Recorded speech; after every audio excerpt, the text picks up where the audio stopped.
Oh my, how do my, good day and welcome everyone. My name is Craig Bleakley and I'm the Safety Risk Consultant here at EcoPortal. Hello. In today's session, we're pleased to welcome our panel to the virtual stage. Deborah Douglas, Health and Safety Leader, ASB Bank, Nicola Knobel, Head of Safety Risk and Assurance at Plunket, and Kristy Nicholson, Head of Works Health and Safety at Lockton. They'll be discussing the evolving role and impact of women in health and safety and exploring the challenges, the opportunities, and the strategies for driving change in various industries. So, without further ado, it is my pleasure to introduce today's speakers. Cameras on, ladies, please. First up, we have Deborah Douglas, the Health and Safety Lead at ASB Bank. With 16 years of experience in QHSE across high-risk industries, Deborah is a leader in employee safety, regulatory compliance, and strategic risk management. Her background spans banking, steelmaking, logistics, oil and gas, and her role as Innovation Lead at WorkSafe New Zealand. Nicola Knobel, Head of Safety Risk and Assurance at Plunket. Nicola is a highly accomplished health, safety, and strategic risk manager with over 18 years of experience across industries such as oil and gas, education, and innovation. Currently completing a Master's of Laws. Well, I'm not sure what drove you to that, Nicola. She is focused on humanizing health and safety law to create more practical, people-centered outcomes. Welcome, Nicola. And finally, Kristy Nicholson, Head of Work, Health and Safety at Lockton. Kristy Nicholson is an experienced safety consultant who leads the work, health and safety practice at Lockton in Australia. An expert in workplace safety and a certified lead auditor, Kristy specializes in designing and developing safety management systems, auditing safety strategies, behavioral safety, and workplace risk management to support clients in achieving their safety performance goals. Thank you very much for joining us. Welcome. Thank you, Craig. So first up, let's kick things off. In health and safety, my first question: women can encounter systematic barriers, both overt barriers and also subtle barriers. Personally, what were some of the key challenges you faced when you started, and how did you navigate those barriers? Deborah, how about you kick us off on this one? Yeah, this one is quite close to my heart because I started my career in safety in quite a male-dominated area in oil and gas. You can imagine in oil and gas in the middle of Africa. I was probably the only woman on the site at the time, and it's very difficult to navigate and be strong enough to be able to deal with the types of issues that you deal with on those sites. And I think for me, it was around having to prove my credentials, having to prove myself to people consistently and constantly was quite a difficult situation. Now, I'm not saying that the team made it difficult for me. It's just a rough environment. And for me, it was taking the time to actually spend with various people across the different organizations that we worked for. So you can imagine lots of PCBU interaction. And I did find it quite challenging to be able to interact and get on the same kind of, I guess, language as everyone else speaks in that space. So it does take a bit of time. It does take a bit of effort. However, I think there's a lot that you can learn from that in terms of building your own resilience. So I always say, don't look at it as a challenge, rather look at it as an opportunity to interact with different people and different backgrounds, different genders, whatever that is, because that helps you in the long run in terms of your reliability as well as your resilience and being able to work with a diverse workspace. So yeah, that would be me. Awesome. Nicola, similar background, some pretty heavy industries that you've been part of as well. Would you like to share some of your experiences? Yeah, I think for me, one of the earliest challenges has always been around that unspoken expectation to toughen up and downplay the relational and emotional aspects of safety and work, especially in environments that really prioritize that technical knowledge or compliance over care and connection. And I think, it's taken a lot of time and a lot of work where, I can handle the hard stuff, but it always comes a little bit dismissed with that empathy, care, or relational insight as kind of less important. but as I've kind of grown through my career, I think it's really important for me to have made the conscious choice not to dilute those parts of myself. It's really parts of me that, are really important to my values, and instead kind of lean into them as well. So I've kind of reframed the approach I have of safety, and that's kind of why I do that weird law degree. I really want to make sure that we're humanizing the compliance aspects and, understanding what is this behavior telling us about the culture? Is this the right thing for the person that we're dealing with? How do we create systems that reflect people's values and not just controlling them? And I think by doing that, we're not just showing a safety outcome, we're showing that psychological safety, belonging, support are not nice to have. They're the core in preventing harm and responding meaningfully when we do have harm or it does occur. So I think that's been the key. I don't really navigate the barriers by kind of fitting in. I've navigated them by kind of challenging that assumption that technical toughness is the only currency to have. Yeah, that's a bit nice about me.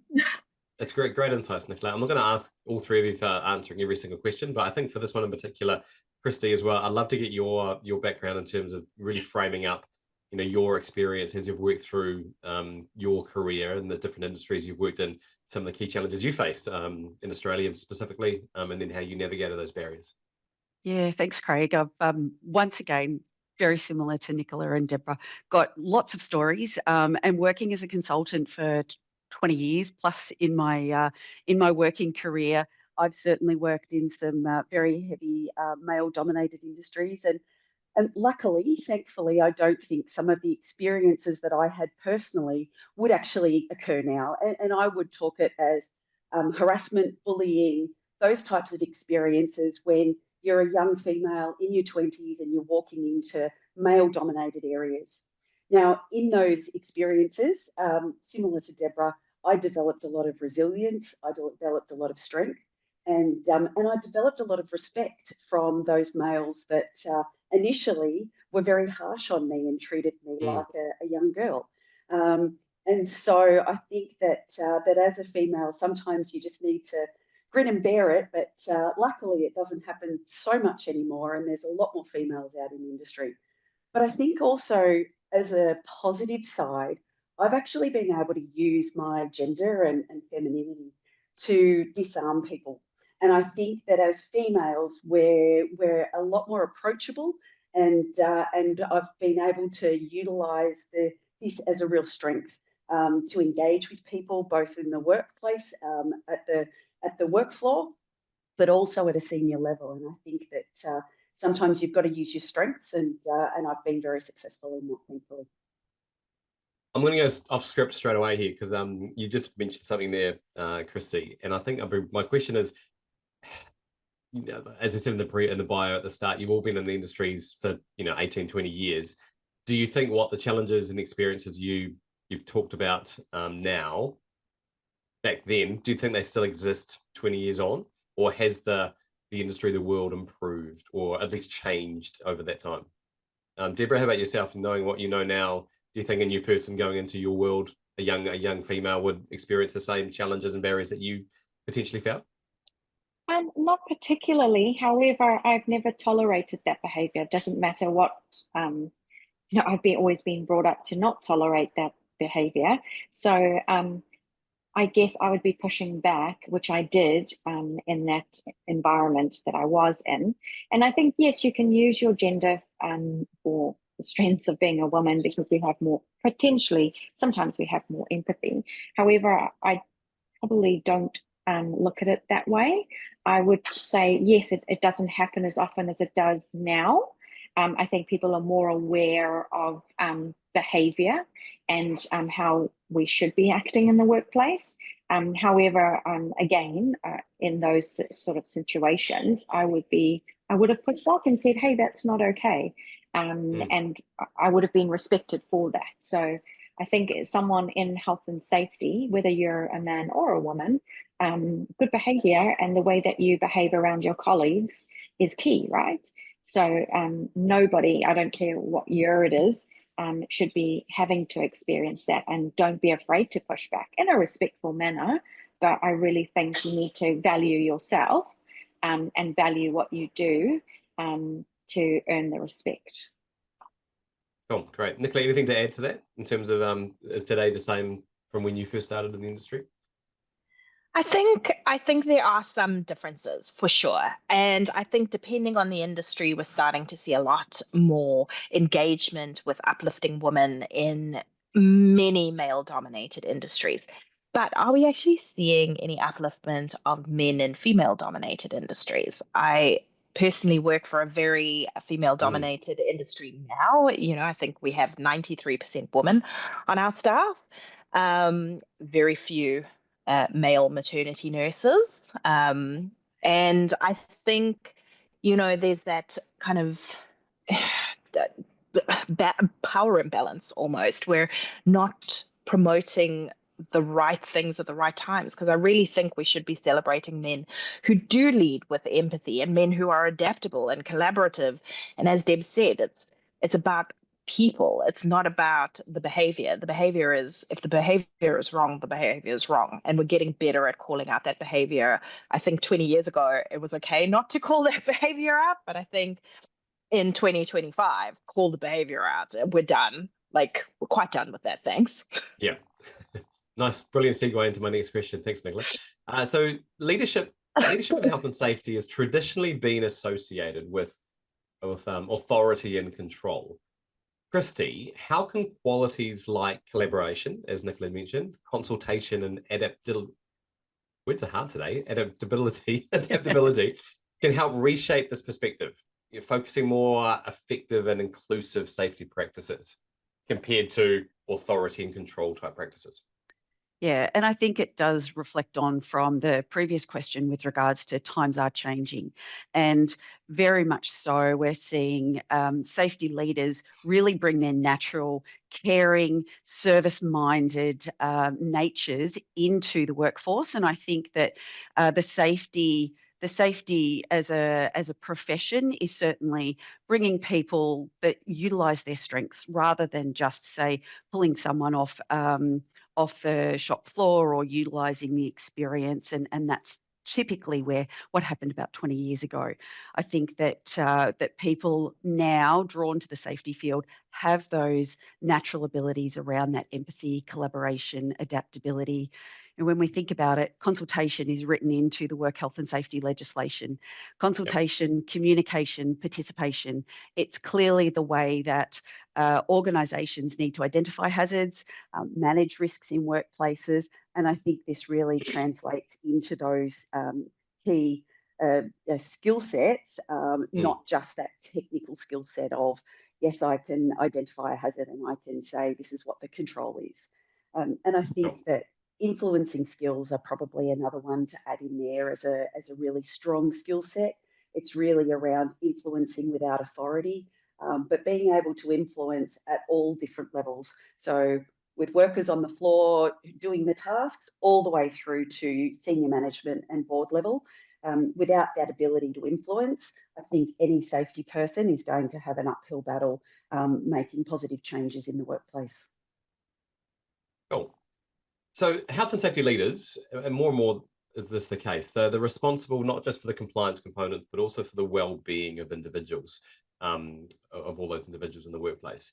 I'll be really interested to find out how you personally navigate the weight of that responsibility.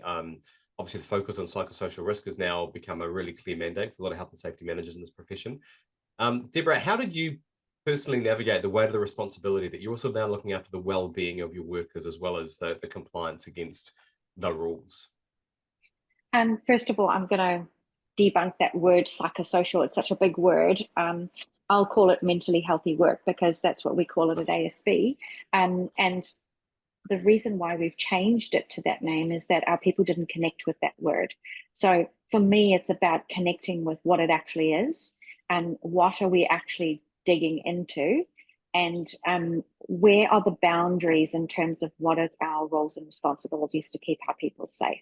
So there are some things that we can't control, but there are things that we can control within the workplace. So for me, it's about the work that we do.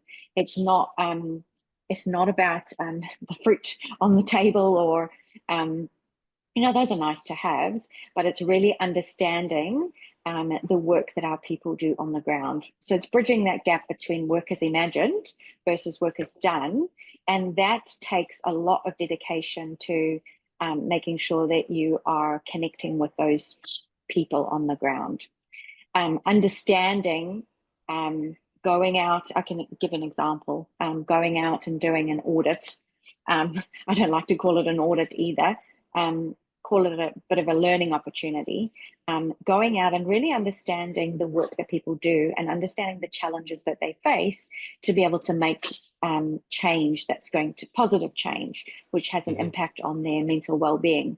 So if you think about most of the things that the hazards that come out of that mentally healthy workspace, we're looking at work stress. We're looking at, we're not prioritizing our work. We're working in silos. We're not understanding what the rest of the business is doing.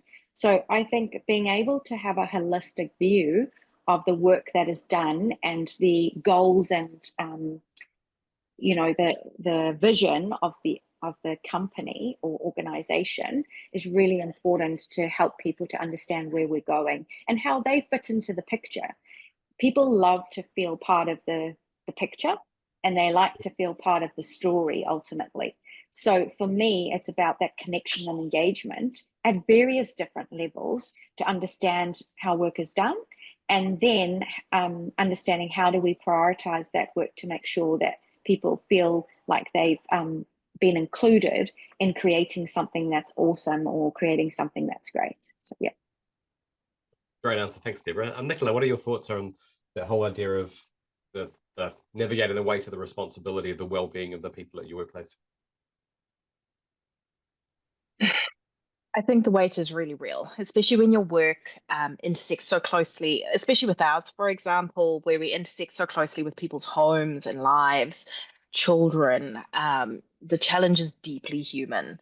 And we're not just managing compliance, we're also thinking about generational well-being as well. We're not just thinking about our own well-being or our staff's well-being. So the weight is huge, and it's probably one of those that keeps me up at night a little bit. But I think specifically for me, I think if we shift the weight of responsibility from being just about compliance or technical oversight and become really deeply focused on our value-driven role, it means that we're holding space for discomfort. It means that we're considering that emotional load. We're considering those cultural needs and the unseen pressures that our people carry. They can't very well just, walk through the door and forget that, their mum's unwell or dad's not doing very well, or family members, or, children, or whomever, the dog. Doesn't matter. Everything's important to people as well. And I think it means understanding what that person needs to feel truly safe coming into work, psychologically, culturally, physically. And I think now, as kind of tying back to the previous chat, right? Like, times have changed. We're in a far better position to provide support, care, contribute meaningfully as leaders in this space because we have the information at our fingertips. And I think that all comes into play, and it's not now enough to just keep people safe in the moment. We need to be designing systems that enable people to stay safe and well across their lifetime and into other generations as well. Nicely said, Nicola. That was fantastic. Great insight.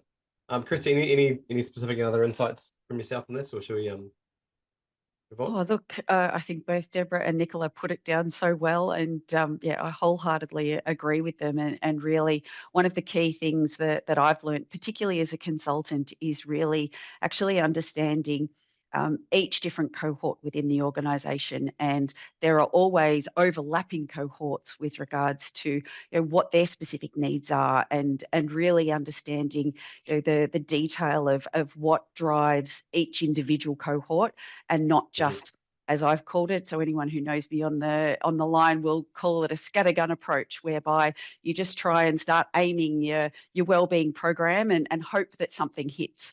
You actually need to target your approach and really understand what the needs are of each individual population within your organisation. Nice. Awesome.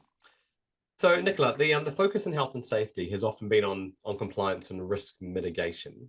Nicola, how do you think we can shift the conversation from simply meeting minimum standards to fostering a culture where safety is deeply embedded into the values and behaviours of the entire workforce? What's your approach?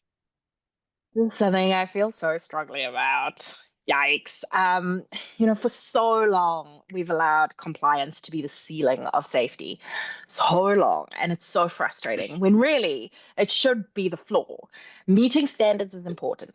It is. But when it should just be the starting point, really. It's not the goal. The real shift comes when safety stops being a checklist and starts being a shared value, something that people feel a sense of ownership and pride and belonging and upholding.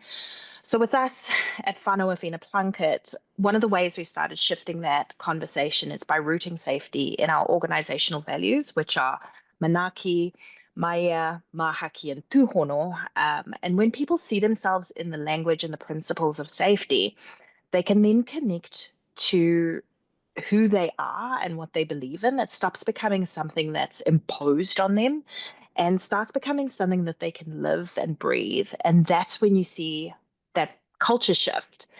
But the key there, the real key there, is that culture is not a one size fits all. So, for example, Debs wouldn't be able to take our organizational values and overlay that into ASB. It really means understanding the way our people experience risk and harm and well-being. And it's going to be different based on their neurotype, communication style, cultural background, personal context. And one of the things for me in this space specifically is there's often, especially in leadership, bonkers. There's often an extroversion bias in how safety leadership shows up, rewarding that visibility, the confidence, those who speak up easily. But what about those people with insights that come from reflection or process safety and risks through systems thinking or data, or the neurodivergent people on our team who don't speak up in the same way but sees the flaws in the process because they can see patterns really well before anyone even has the opportunity to do that?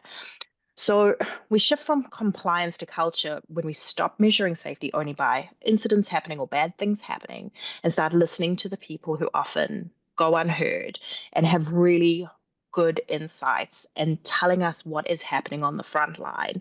And that's when we can embed safety into how we treat each other, not just how we follow procedures. So for me, at the end of the day, a truly embedded safety culture reflects the people's lived experiences that we're working with. It's not just about a written manual.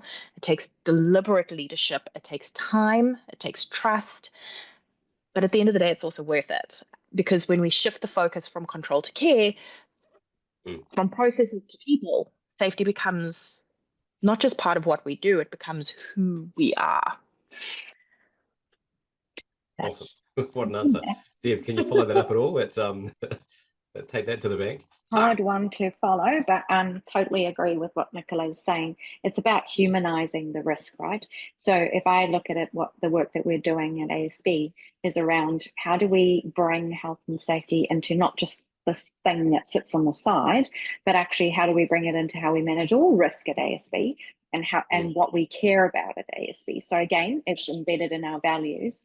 If you think about the Good Governance Guide in New Zealand, we talk a lot about care, being curious, having those mindsets to be able to understand how work is done. Now, that's in our values. Our values are care. Our values are about being curious around understanding the work on the ground. Another part of it is engagement and connection, engaging with our health and safety reps on the ground. They're our eyes and ears. So we have a very small team of health and safety department at ASB. However, it's good because we have our health and safety reps across the business that are able to be our eyes and ears. just yesterday we had a board breakfast, which was great because our health and safety reps got to interact with our board members and be able to tell them exactly what's happening, right? And that was an amazing opportunity.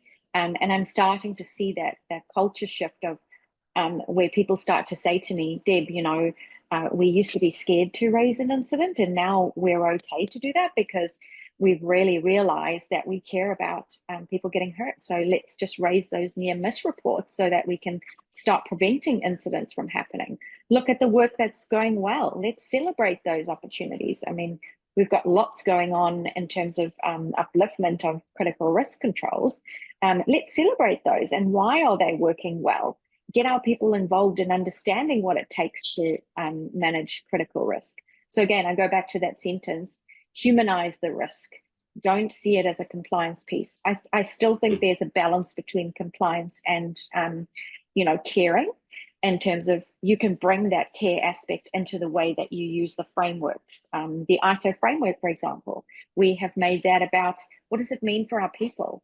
ISO 45001 doesn't mean a lot to anyone outside of health and safety. So take that language, change it to say, okay, well, what does it mean to our people?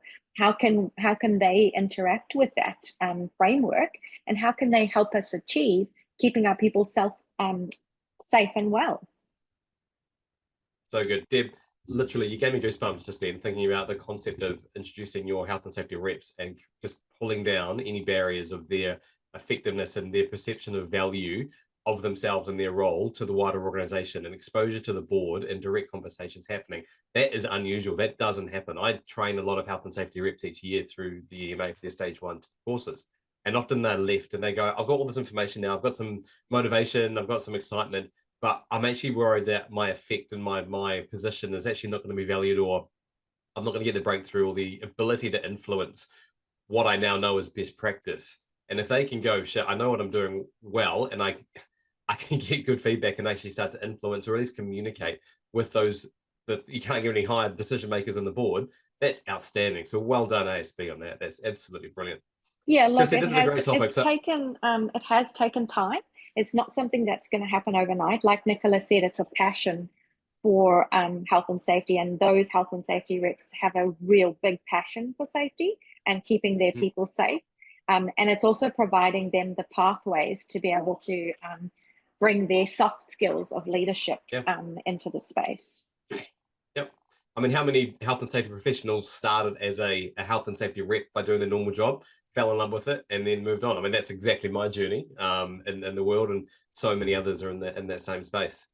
Kristy, this is obviously a great question from your side. You'd have had a whole different exposure from a consultant point of view. You're coming in and really often helping this process of moving from compliance to caring. What's been your experience in this space?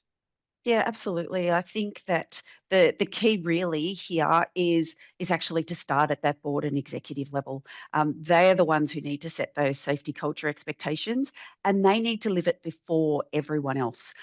Because what I've seen, and I've certainly seen many great safety projects fail, and the reason for 95% of that is executive support or lack of. So if the manager is told to do certain activities, whether they be compliance activities or care activities, it doesn't matter.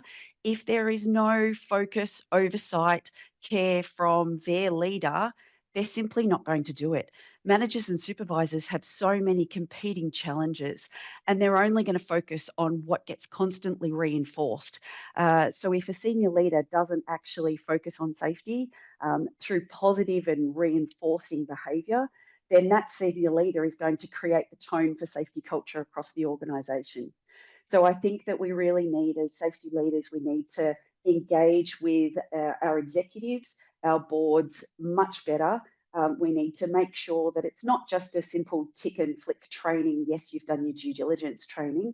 It's really, how do we actually get them to engage? How do we encourage them? And certainly I put my hat on here as a passionate behavioural safety person. How do we encourage them to really exhibit the activities, the actions and the behaviours that demonstrate to their managers, their reports and workers on the floor that safety is actually important? because as safety people, we can bang on as much as we want, but it's really the people with authority that are going to drive that safety culture. Nice. Awesome. Moving on to the next question. I mean, as I expected, there's no way we're going to get through all our questions. There's some brilliant questions coming in from the attendees as well. So I'm definitely wanting to get to those at some stage. This is a really interesting one, though, because I think this really, I feel it's a traditional or it's a stereotypical question around the difference between males in the industry and females in the industry, or just male workers and female workers. So while technical expertise is essential in health and safety, yeah, fair call, soft skills like emotional intelligence, conflict resolution, and active listening, they play obviously a real crucial role in driving positive outcomes. And I suppose traditionally they may be more female suited, or stereotypically skills that the females may have versus males stereotypically. Deborah, how do you think leaders in health and safety can leverage these skills strategically to influence both safety outcomes and organizational culture? And do you believe women in health and safety maybe find it easier to do so than the male colleagues in your experience that you've had in the past? I'm going to disrupt this a little bit to say that it's 101 of leadership. It's not about gender. It's about understanding what a good leader needs to possess in terms of their skills, whether it's male, female, whatever, non-binary, whatever you identify as. For me, it's really important as a leader to understand what are the skills that you need to lead well and be able to make influential change. And that does mean having, upskilling your EQ, understanding how people react to things, understanding behavioral science. So it's quite a passion of mine. And when I do see leaders, whoever you are in that space, and there is that imbalance of an authoritative kind of approach, I think there's work to be done in terms of your leadership journey and your leadership upskilling. So for me, it's about 101 of leadership, having those good skills, whether they be soft skills or technical knowledge. I think that you need both in safety. And yes, in the past, I started my career having a lot of technical knowledge, but I think you need that from the beginning. Yep. But over the years, I have learned a lot about, not only compliance, but really bringing in those skills like being able to connect, engage, lead with empathy, being vulnerable. And I think that's not only for health and safety, it's around being a leader. Amazing. Nicola, what are your thoughts around this concept of technical expertise versus softer skills? Oh, buddy, I am on the same charging train as Deb's here. I think it isn't a nice to have. Emotional intelligence is essential. It helps us read context, understand dynamics, build influence. It's great. It does all these amazing things, and especially in health and safety leadership. But it's framed through such a narrow lens. It's about being good at reading a room, picking up on subtle social cues, or managing emotions in a way that is nice for others. But that lens is unintentionally excludes or diminishes our people with neurodivergency. And this is something that is just so frustrating for me at the moment, is specifically our neurodivergent whānau with a touch of autism. It doesn't mean that those people cannot be leaders. We need to reframe what leadership looks like going forward. And I think it's so important for us to show that there are strengths in that connection and unexpected ways. And, I spoke earlier around extroversion bias. It's something that I'm really it's my hyper focus at the moment. And it's how we interpret those relational leadership aspects. If you're warm, you're verbal, you're responsive, you're charismatic, who doesn't want that to be your leader? Love that. But where's the empathy that's quiet or data focused? And I think it's important for us to remember that care doesn't always look like small talk.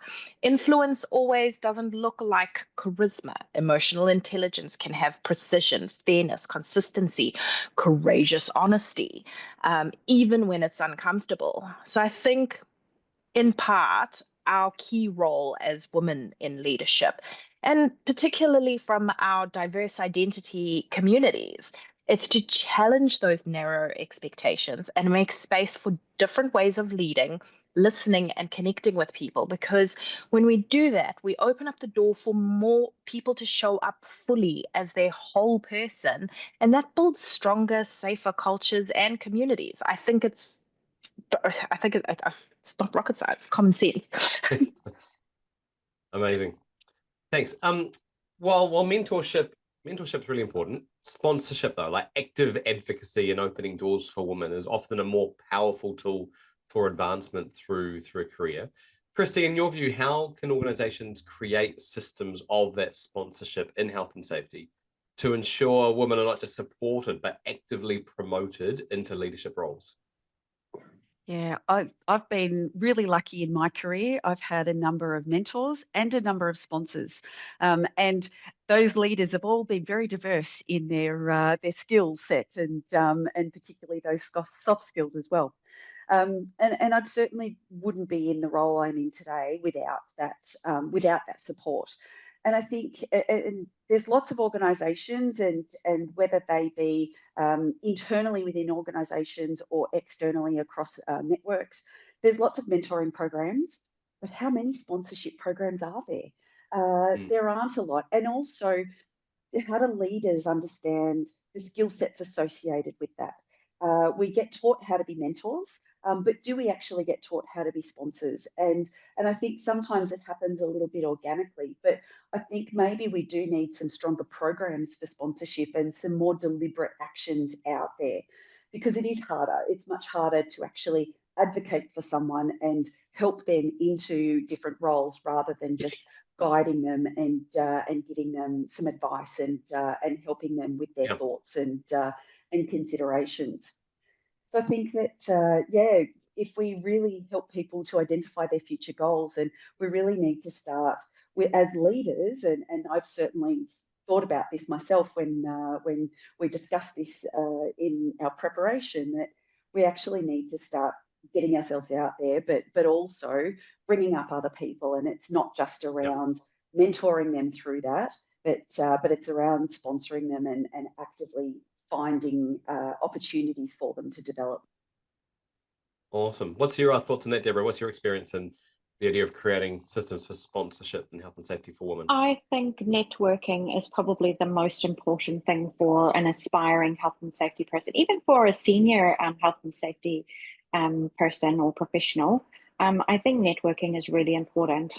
Surrounding yourselves with like-minded people, whether that be in health and safety or any other women in leadership programs, or but get outside of your four walls of your organization. There's lots of places that you can sign up to and be part of the community. We have a great community in Australia and New Zealand. Women in safety in Australia, then in New Zealand we've got WISE. I think just get yourself out there.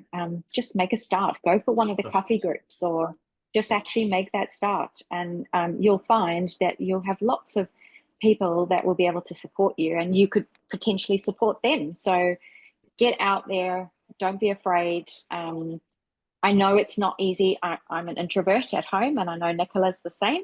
We may not appear to be introverts, but we are. I suffer from chronic anxiety. I'm not afraid to say that. But I force myself to get out there and mix with different people and be able to learn new things. Never stop learning. And that's the only way that you're going to be able to do that. Awesome. Thanks, Deb. Nicola, do you share the opinion that women often find themselves in positions that they're expected to challenge the status quo? And if so, how can women in health and safety embrace that disruptor mindset? Deb's has already attempted that a few times today, which is great, of pushing boundaries and then advocating for radical change, but without being penalized for it and seen as that disruptor being a real negative experience. Oh, what a question. What a question. Yeah, absolutely. We're often positioned as disruptors, whether we choose to or not, especially when we lead differently, Mm, particularly like Debs and I, when we speak to well-being instead of just compliance, or question when things are, why are we doing it this way? I think the reality of that is when women disrupt systems, particularly Maori or Pacifica women, or women who lead with care and collaboration, it's not celebrated. It can be mm. misunderstood, minimized, labeled as emotional, soft, difficult. Oh, those girls. Ugh. But I think being a disruptor doesn't have to be loud or powerful. I've had to learn that disruption also can look like persistence. It can be choosing to stay in a room when it would be easier to just kind of walk away. It can be asking uncomfortable questions, building influence sideways, or creating safety for others to speak up. So I think disruption becomes sustainable when we stop doing it alone. And I think that's why I really enjoy my time with Deb, for example, is we can disrupt together and we can lift each other up in conversations where potentially we may not feel confident in certain topics, and we can talk it out. And I think, part of that has been embracing kind of when to push, when to influence sideways, when to pull others in alongside you. It's all a strategy. It's grounded in people and care and not ego. And it's only possible when we start recognizing the different ways of leading and thinking and connecting. And, those are strengths, not liabilities. Those girls, oh, sneaky girls. But it also includes making space for those who in leadership don't really fit that dominant mold. And I Mm. think when we talk about disruption without naming the systems that hold people back, like the lack of sponsorship for women or pay and visibility gaps that still persist in our field, we can't ask people to be brave and bold and challenge the system and then not back them when the resistance shows up. So we have to normalize it. We have to support it structurally, because real disruption in health and safety won't come from ticking boxes. It's going to come from people who are bold enough to ask, what if we did this a little differently? Mm. Um, and the system is there and brave enough to say, okay, well, let's give it a crack. Um, so yeah, I think that's probably my view on disruption. Amazing. I might just ask, I'm going to do a few more questions. Let's just go for a bit of a short, sharp answer for those so we can get through a few of these questions. Kristy, as we look for the new generation, what are some of the specific steps that you think need to be taken to ensure more women not only enter but thrive in health and safety leadership roles?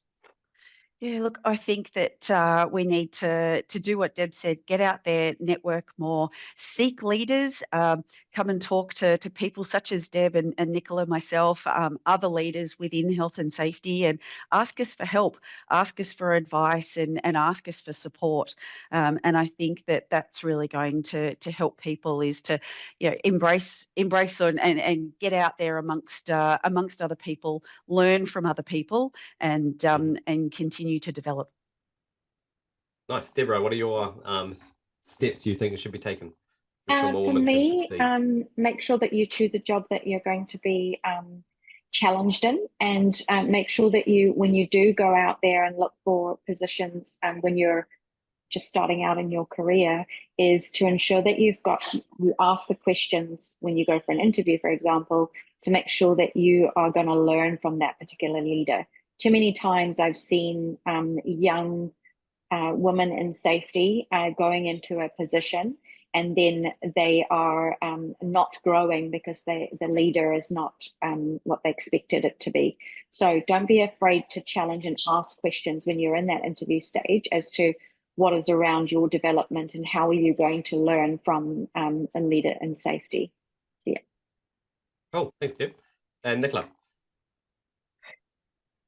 Oh, I think if we're going to get people to thrive, I think it's really important to have flexible pathways into safety roles, stronger networks, peer support, policies that recognize invisible labor of care and emotional leadership. And I think it means that those of us that are in leadership roles have a responsibility to also kind of make the space and open those doors and make sure that the next generation doesn't have to fight quite as hard. Because if we can fight, then it makes it easier for the next one and the next one and the next one. So I'm hoping it's kind of like a health and safety pyramid scheme is what I'm aiming for. Is if we can help the next one, then the next ones can help the next ones. But I like it. I like it. With the amount of fangirling going on in the webinar chat, I think all three of you have been the top of that pyramid, or are there now. There's a lot of people that are calling out how great and influential you've been in their lives, which is awesome.